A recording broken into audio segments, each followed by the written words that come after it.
बड़ी खबर का रुख करेंगे। आज अलीगढ़ दौरे पर उपराष्ट्रपति जगदीप धनखड़ राजा महेंद्र प्रताप सिंह राज्य विश्वविद्यालय पहुंचेंगे। उपराष्ट्रपति विश्वविद्यालय के प्रथम दीक्षांत समारोह में भी करेंगे शिरकत।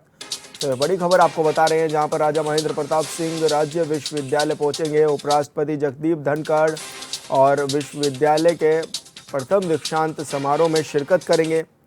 आपको बता दें कि सुरक्षा व्यवस्था को लेकर पुख्ता इंतजाम भी इस दौरान किए गए हैं। अलीगढ़ के दौरे पर आज रहने वाले हैं और उपराष्ट्रपति के दौरे को लेकर पुलिस प्रशासन ने भी तमाम तैयारियां पूरी कर ली हैं। विश्वविद्यालय के प्रथम दीक्षांत समारोह में आज शामिल होंगे उपराष्ट्रपति जगदीप धनखड़ और आज अलीगढ़ के दौरे पर रहने वाले हैं उपराष्ट्रपति जगदीप धनखड़। राजा महेंद्र प्रताप विश्वविद्यालय में आज ये कार्यक्रम का आयोजन किया जाना है। इस दौरान दीक्षांत समारोह में आज शामिल होंगे उपराष्ट्रपति।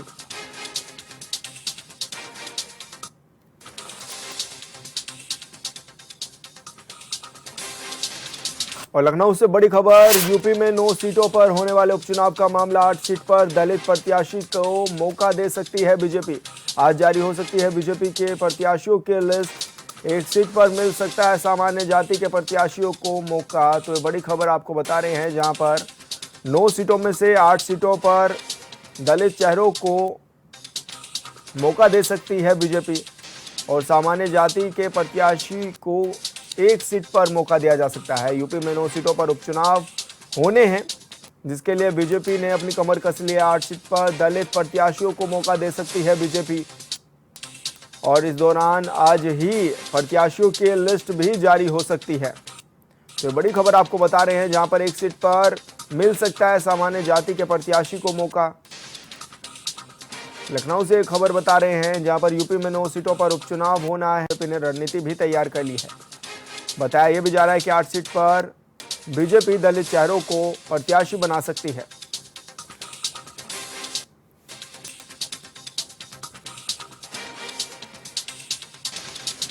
और लखनऊ से बड़ी खबर, एमपी में विधानसभा उपचुनाव को लेकर सियासत तेज। इंडिया गठबंधन में दिख रही दरार। बधूनी में सपा ने उतारा प्रत्याशी, अर्जुन राय को बनाया है उम्मीदवार। तो बड़ी खबर आपको बता रहे हैं, जहां पर इंडिया गठबंधन में दरार होती हुई भी नजर आ रही है। बधूनी में सपा ने प्रत्याशी उतार दिया है मैदान में। अर्जुन आर्य को उम्मीदवार बनाया गया है इस दौरान। और एमपी में विधानसभा उपचुनाव को लेकर अब सियासत तेज हो गई है, जहां पर इंडिया गठबंधन में अब दरार भी दिखाई दे रही है। बधूनी में सपा ने अपना प्रत्याशी भी मैदान में उतार दिया है। और मैनपुरी से बड़ी खबर, करहल विधानसभा उपचुनाव को लेकर नामांकन आज। सपा प्रत्याशी तेज प्रताप सिंह यादव आज करेंगे नामांकन। पूजा अर्चना के बाद कलेक्ट्रेट में दाखिल करेंगे नामांकन। तेज प्रताप के नामांकन में अखिलेश यादव भी रहेंगे मौजूद। मैनपुरी सांसद डिंपल यादव भी साथ में रहेंगी मौजूद। तो बड़ी खबर आपको बता रहे हैं, जहां पर पूजा अर्चना के बाद आज नामांकन दाखिल करेंगे तेज प्रताप और तेज प्रताप के नामांकन में अखिलेश यादव भी इस दौरान मौजूद रहेंगे। मैनपुरी सांसद डिंपल यादव भी इस दौरान उनके साथ नजर आएंगी। और करहल विधानसभा उपचुनाव को लेकर आज नामांकन होने जा रहा है और इस दौरान सपा प्रत्याशी तेज प्रताप सिंह यादव आज नामांकन भी करेंगे। पूजा अर्चना के बाद कलेक्ट्रेट में दाखिल करेंगे अपना पर्चा और तेज प्रताप के नामांकन में अखिलेश यादव भी मौजूद रहेंगे। साथ ही मैनपुरी सांसद डिंपल यादव भी उनके साथ मौजूद रहेंगी। और बड़ी खबर का रुख करेंगे बहराइच हिंसा से जुड़ी बड़ी खबर। बहराइच में बुलडोजर एक्शन पर रोक, 15 दिनों तक बुलडोजर एक्शन पर रोक। इलाहाबाद हाईकोर्ट ने 15 दिनों का स्टे दिया है। इलाहाबाद हाईकोर्ट की लखनऊ बेंच ने लगाई है रोक। बहराइच जिले के महाराजगंज का बताया जा रहा मामला। तो बड़ी खबर आपको बताएं, जहां पर 15 दिनों के बुलडोजर एक्शन पर रोक लगा दी गई है।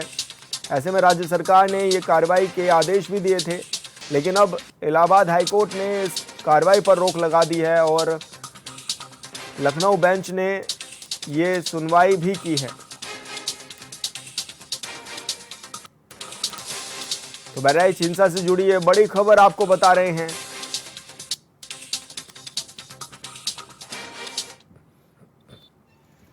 23 लोगों को नोटिस दी गई थी पीडब्ल्यूडी की तरफ से, गैर कानूनी नोटिस थी।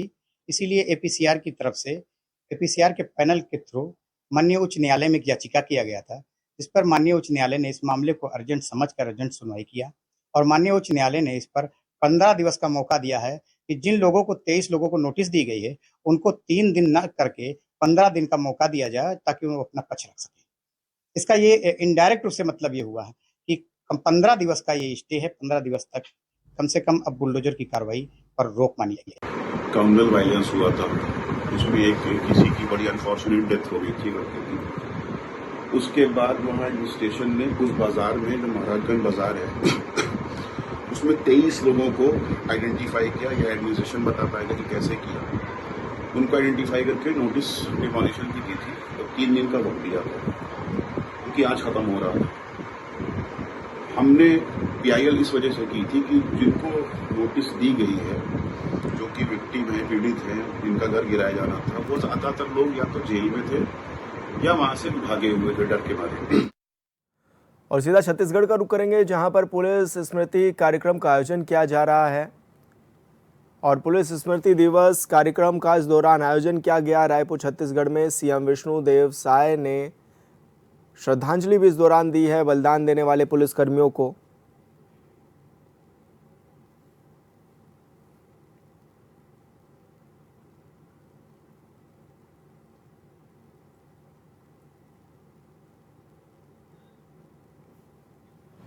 पुलिस स्मृति दिवस के अवसर पर हमारे प्रदेश के सम्माननीय राज्यपाल महोदय, डीजीपी, सभी ऑफिसर्स, सुरक्षा बलों के सभी जवान और मीडिया के साथीगण, पुलिस स्मृति दिवस 21 अक्टूबर हमारे पुलिस और सुरक्षा बलों के शौर्य, पराक्रम, बलिदान, देश प्रेम, सजगता और इतिहास से जुड़ी हुई तारीख है। इस तारीख की पृष्ठभूमि में 21 अक्टूबर 1959 का वह दिन है जब भारत तिब्बत सीमा पर लद्दाख में तैनात केंद्रीय रिजर्व पुलिस बल की 3री बटालियन के मात्र 21 जवानों ने एक बहुत बड़े चीनी दस्ते का अदम्य साहस और पराक्रम के साथ मुकाबला किया था। इस दस्ते पर चीनी दस्ते ने घात लगाकर हमला किया था। केंद्रीय रिजर्व पुलिस बल के 10 जवानों ने मातृभूमि की रक्षा करते हुए अपने प्राण न्यौछावर कर दिए थे। इस तरह यह स्मृति दिवस पुलिस और सुरक्षा बलों के योगदान का स्मरण करने और उन्हें नमन करने का दिन भी है। यह दिन पुलिस और सुरक्षा बलों की महान परंपराओं को आगे बढ़ाते रहने का संकल्प लेने का भी दिन है। पुलिस स्मृति दिवस हमारे अमर शहीदों की अमर शौर्य गाथा को कहने सुनने का दिन है और इसे एक पीढ़ी से दूसरी पीढ़ी तक पहुंचाते रहने के उद्यम का दिन भी है। पुलिस और सुरक्षा बलों को अपने कर्तव्यों का पालन करते हुए अनेक ऐसी चुनौतियों का सामना करना पड़ता है जिनकी साधारण जन कल्पना भी नहीं कर सकते। इन चुनौतियों का मुकाबला करते हुए हमारे जवान अक्सर अपने परिवार की सुख सुविधाओं का भी ध्यान नहीं रख पाते। इन जवानों के साथ साथ उनके परिजनों को भी अनेक तरह का संघर्ष करना पड़ता है। यह दिन इन पुलिस और सुरक्षा बल के जवानों के साथ साथ और बदायूं से बड़ी खबर का रुख करेंगे। बदायूं से बड़ी खबर मिल रही है। अंतर्राष्ट्रीय स्तर के शायर फहमी बदायूनी का निधन। 72 साल की उम्र में फहमी बदायूनी का निधन हो गया है। अंतिम सांस उन्होंने ली है आज फहीम बदायूनी का। क्या जाएगा सपुर्दे खाक। तो बड़ी खबर आपको बता रहे हैं, आज फहमी बदायूनी का निधन हो गया है।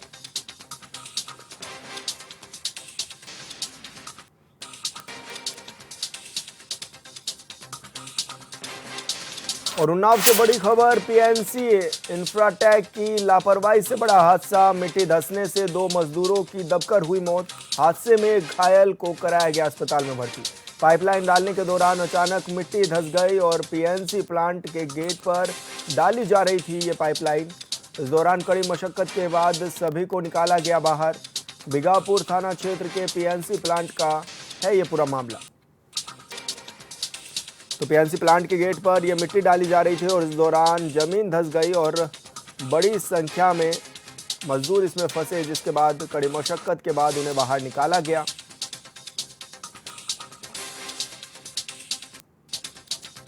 पीएनसी इंफ्राटेक की लापरवाही से यह बड़ा हादसा भी हुआ है उन्नाव में, जहां पर मिट्टी धंसने से 2 मजदूरों की दबकर मौत हो गई है। हादसे में घायल को अस्पताल में भर्ती भी कराया गया है। और संवाददाता अविनाश कुमार हमारे साथ फोन लाइन पर जुड़ गए हैं। अविनाश, क्या कुछ जानकारी मिल रही है, किस तरह से बड़ा हादसा हुआ?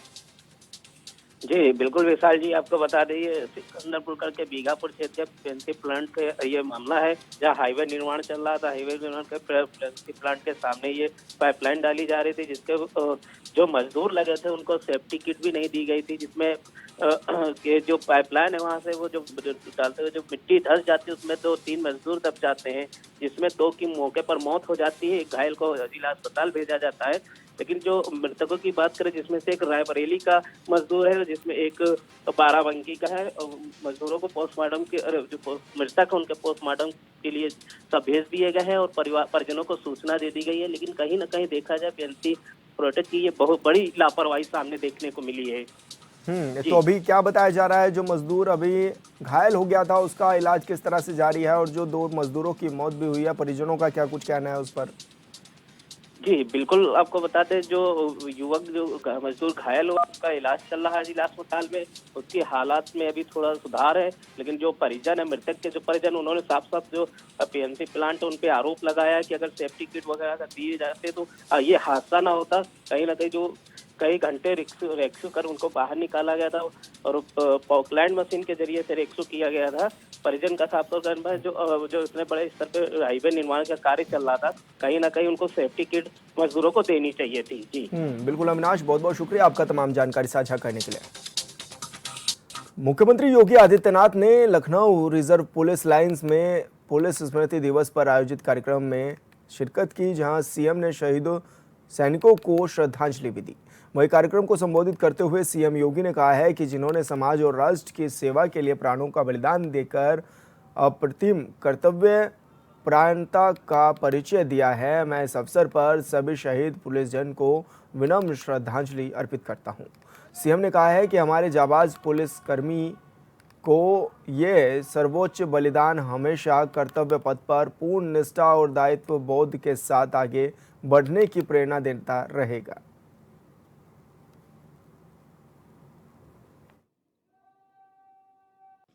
पुलिस स्मृति दिवस के अवसर पर आज हम देश के समस्त शहीद पुलिस जन को श्रद्धांजलि अर्पित करने के लिए यहां पर एकत्र हुए हैं, जिन्होंने समाज और राष्ट्र की सेवा के लिए प्राणों का बलिदान देकर अप्रतिम कर्तव्य परायणता का परिचय दिया है। वर्ष 2023-24 में कर्तव्य की वेदी पर अपने प्राण न्यौछावर करने वाले शहीदों में उत्तर प्रदेश पुलिस के भी 2 बहादुर पुलिसकर्मी शामिल हैं। मैं इस अवसर पर सभी शहीद पुलिसजन को विनम्र श्रद्धांजलि अर्पित करता हूं। हमारे जाबांज पुलिस कार्मिकों का यह सर्वोच्च बलिदान हमें निरंतर कर्तव्य पथ पर पूर्ण निष्ठा, मनोयोग एवं दायित्व बोध के साथ आगे बढ़ते रहने की प्रेरणा देता रहेगा। शहीद पुलिस जन के परिवार के सदस्यों को मैं आश्वस्त करना चाहूंगा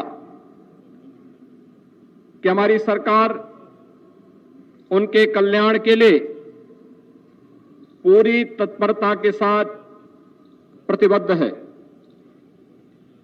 पुलिस जन अत्यंत कठिन परिस्थितियों में भी दिन रात अपने कर्तव्यों को सर्वोपरि मानकर अपराधों पर नियंत्रण करने, कानून व्यवस्था को चुस्त दुरुस्त रखने, सामाजिक सौहार्द स्थापित करने और विशेषकर महिला सुरक्षा के लिए किए गए प्रयास अत्यंत सराहनीय रहे हैं। यह वर्ष हमारे लिए अत्यंत महत्वपूर्ण रहा है। अयोध्या में श्री राम जन्मभूमि पर भगवान श्री राम की मूर्ति की प्राण प्रतिष्ठा का समारोह के साथ ही लोकसभा सामान्य निर्वाचन 2024 शांतिपूर्वक संपन्न करने में पुलिस बल ने उल्लेखनीय योगदान दिया है। प्रदेश सरकार द्वारा कर्तव्य पालन के दौरान शहीद पुलिस कार्मिकों, केंद्रीय अर्धसैनिक बलों और अन्य प्रदेशों के अर्धसैन्य बलों तथा भारतीय सेना में कार्यरत एवं मूल रूप से उत्तर प्रदेश के रहने वाले 115 शहीद कार्मिकों के आश्रितों को 36 करोड़ 20 लाख रुपए की आर्थिक सहायता भी इस दौरान प्रदान की गई।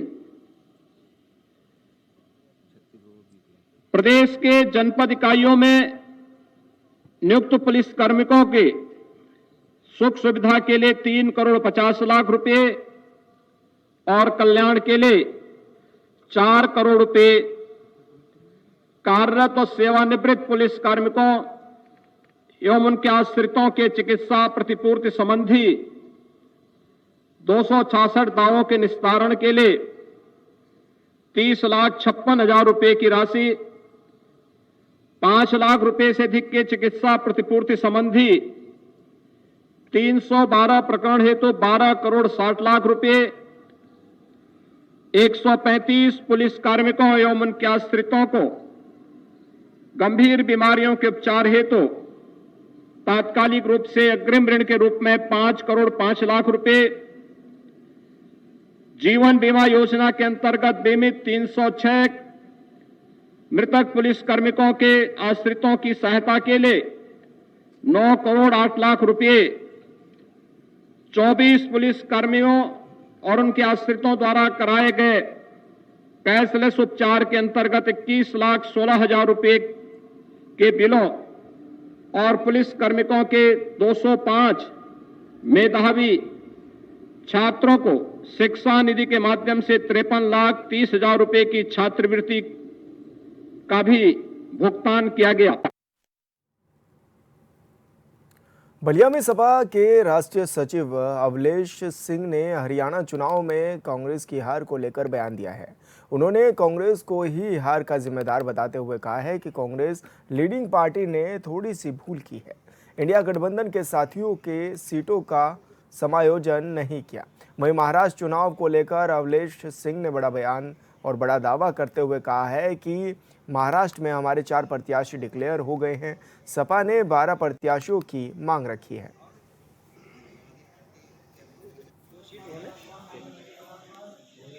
अब इसके तरफ में देखिए, आपको कहना, हम इस तरफ पे कहेंगे कि इंडिया गठबंधन में थोड़ी सी कांग्रेस जो लीडिंग पार्टी है उसने थोड़ी सी भूल की है। उसने अगर अपने साथियों को 2-2 4-4 सीट भी समायोजन कर लिया होता और हमारे नेता का और जो गठबंधन के साथियों का साथ में कार्यक्रम करती तो आज चुनाव जीता हुआ चुनाव हरियाणा में इंडिया गठबंधन का चुनाव जीता हुआ चुनाव भाजपा के हाथ में चला गया, जो आज कांग्रेस उसको महसूस कर रही है और हमारे राष्ट्रीय नेतृत्व के संपर्क में काफ़ी बनाए हुए हैं कि जो त्रुटि हो गई आगे अब ऐसी त्रुटि न हो, उसका समायोजन उत्तर प्रदेश और महाराष्ट्र में, झारखंड में आपको आश्वस्त दिखेगा कि हम लोग चुनाव जीते और आगे अग्रसर चुनाव जीतते जाएंगे। मैनपुरी के करहल विधानसभा उपचुनाव को निष्पक्ष रूप से कराने के लिए जिला प्रशासन अलर्ट मोड पर है। बता दें कि पुलिस ऐसे लोगों को चिन्हित कर जिला बदर करने की कार्रवाई में जुटी हुई है जिन लोगों की क्षेत्र में दहशत हो और उनका आपराधिक इतिहास हो। जो लोग चुनाव को प्रभावित कर सकते हैं उन लोगों पर पुलिस सख्त नजर बनाए हुए है।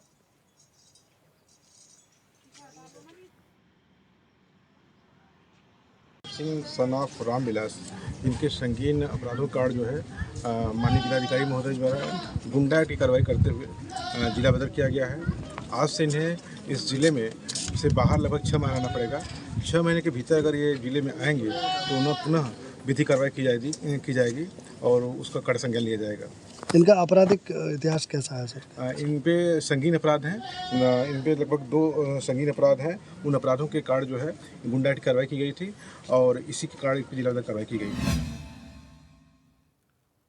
रायबरेली के मिलेरिया थाना क्षेत्र के जेतपुर गांव में दूषित पानी पीने से 1.5 दर्जन लोग बीमार हो गए हैं।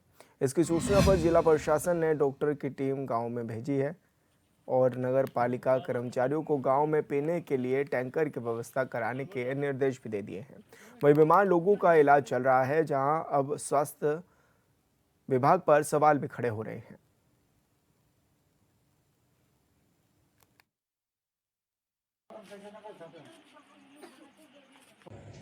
आज रायबरेली नगर पालिका में जैतपुर क्षेत्र है, वहाँ पर कुछ लोगों के पानी पीने के कारण बीमार होने की शिकायत संज्ञान में आई है। नगर पालिका की टीम ने तत्काल मौके पर पहुंचकर जो समस्या थी उसको सही कर दिया है। उसका पानी का हमने ओटी टेस्ट कराया है, वर्तमान में ओटी टेस्ट सही आया है।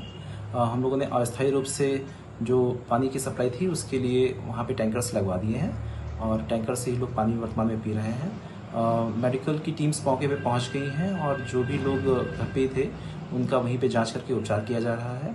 वर्तमान में कोई भी व्यक्ति गंभीर रूप से औरैया जिले के ब्लॉक छलदा गांव में कोटा डीलर की मनमानी के चलते राशन कार्ड धारकों को कम राशन दिया जा रहा है, जिसको लेकर ग्रामीणों में आक्रोश भी दिखाई दे रहा है। आज सुबह 4 बजे करीब ऑटो रिक्शा से सरकारी खाद्यान्न बिकने जा रहा था, जिसको महिला कोटा डीलर खुद साथ में बेचने जा रही थी। इसका वीडियो ग्रामीणों ने बनाकर सोशल मीडिया पर वायरल कर दिया। क्या हुआ है आज जो मामला हुआ? मामला ये है कि रात के 4:30 बजे मैंने इनको गल्ला ले जाते हुए पकड़ा। किसको? डीलर को। कोटा डीलर, क्या नाम है उनका? पुष्पा देवी। पुष्पा देवी। उसमें क्या क्या था? चावल गेहूँ। चावल नहीं थे चाचा। हाँ, इन्होंने आरोप ये लगाया जब हमने इनकी चोरी पकड़ी तो इन्होंने कहा कि हमसे प्रधान चीनी मांग रहा है। इन्होंने कोटा डीलर ने कहा? हाँ।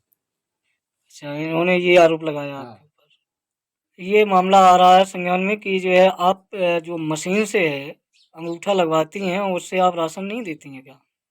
उसी से दे रही नहीं, ये जो है लोगों का कहना है कि दूसरे मशीन से जो है राशन देती हैं, अंगूठा किसी दूसरी मशीन से लगवाती हैं क्या? नहीं, तो उसी से भी दे देती हैं। अकेली जब रहती है तब उसमें दे देती हैं, ऐसा है। कभी उसमें भी दे देती हैं कुछ उठा के, और जब अकेली बिल्कुल रहती हैं तो किसी और से दे देती हैं। अब हम हकीकत वितरण के टाइम पे कोई भी आ जाए। अच्छा, तो आप ये कितना कम देती ये है? गलत है। कितना कम देती है? 2 किलो। नोएडा के सेक्टर 36 में निर्माणाधीन इमारत की शटरिंग गिरने से 4 मजदूर घायल हो गए हैं। मौके पर मौजूद लोगों ने घायलों को अस्पताल में भर्ती कराया। वहीं डॉक्टरों की माने तो घायल मजदूरों की हालत स्थिर और खतरे से बाहर बताई जा रही है।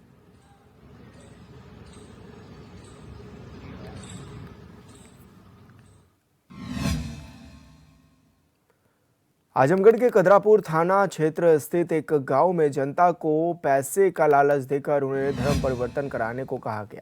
साथ ही उनके घरों से देवी देवताओं की तस्वीरें हटवाई गई और उनकी जगह ईसा मसीह की तस्वीर रखने की बात कही गई। मामले को लेकर बीजेपी जिला उपाध्यक्ष ने थाने में शिकायती पत्र देकर दोषियों के खिलाफ कड़ी कार्रवाई की भी मांग की है।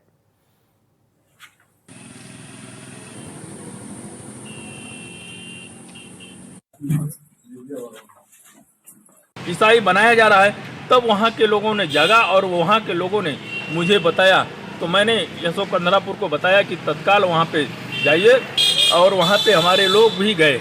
जाने के बाद वहाँ पे देखा कि वहाँ पे जितने हिंदू धर्म ग्रंथ और रामायण सबको हटा करके वो यीशु भगवान का कोई है उनका ईसाइयों का, उसको वहाँ पे रख के पूजा कराई जा रही है और उनको प्रलोभन दे करके धर्म परिवर्तन कराया जा रहा था। वहाँ पे यशो महोदय ने पकड़ा है और वहाँ पे लोगों को जो ये पादरी हैं उन सबों को गिरफ्तार करके थाने ले गए हैं। पुलिस को ये सूचना मिली कि ग्राम मिरिया रेहड़ा जो थाना कंदरापुर में पड़ता है, विधि विरुद्ध धर्म परिवर्तन का कार्य किया जा रहा है। इस सूचना पर एसएचओ कंदरापुर को मौके पर भेजा गया। मौके पर एसएचओ द्वारा जांच की गई व इस सूचना की पुष्टि हुई। वहां से राजाराम नाम के व्यक्ति को हिरासत में लिया गया है व राजाराम से कुछ आपत्तिजनक सामग्री बरामद की गई है। शीघ्र ही पुलिस के द्वारा मुकदमा पंजीकृत कर वैधानिक कार्रवाई